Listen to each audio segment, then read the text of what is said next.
Recorded Books presents Death and Texas by William W. Johnstone and J. A. Johnstone, narrated by John Little. Chapter 1. Cullen McCabe knelt beside a stout oak tree, watching the door of the tiny cabin perched on the opposite side of a no-name stream halfway between Austin and Corpus Christi. It was early morning, and he waited patiently for the man inside to come outside to answer the morning call from nature, thinking he would surely have to soon. But there was no indication that he had even stirred. There was no need to caution himself not to become impatient at this point. By nature, Cullen was a patient man, especially since the man now sleeping inside the cabin was the last of the men he hunted. He had tracked this man for the last 3 days, a trail that had changed directions 4 times in an obvious effort to lose anyone who might be on his tail. Now it had ended at this shabby cabin with the last of the 5 men who had murdered Cullen's wife and children, burned his house to the ground, stolen his extra horses, and slaughtered his milk cow.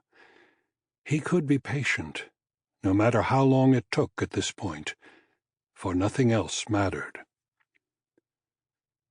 For the better portion of the last 6 months, Cullen had tracked the gang of outlaws with no purpose in life beyond destroying the men who had taken away his reason for living. In relentless pursuit of the 5, he had tracked them down, one by one, to exact the vengeance that had driven him on to this final place of reckoning. The man inside the cabin was Troy Camp. His was the only name of the 5 that Cullen knew.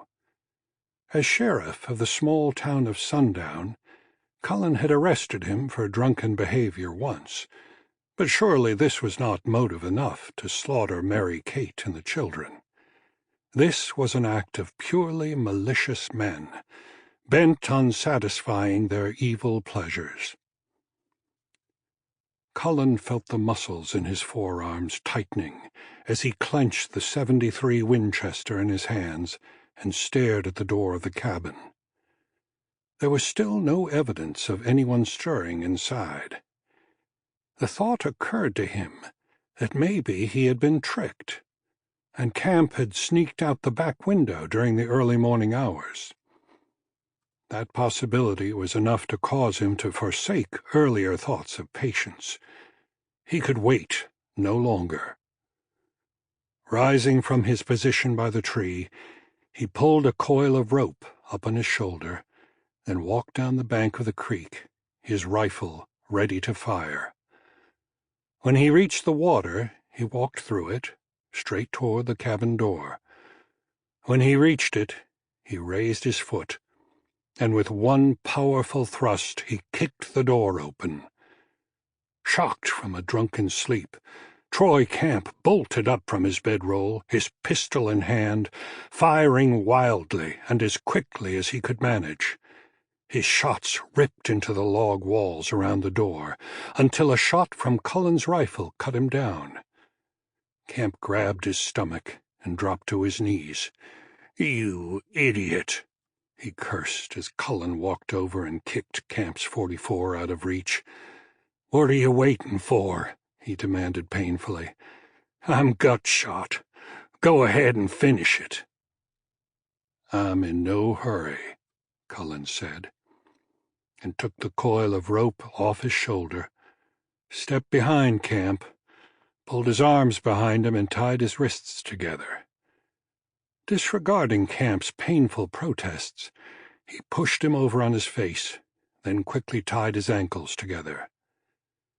Not only in pain, but confused as well, Camp realized that the sheriff was not going to shoot him.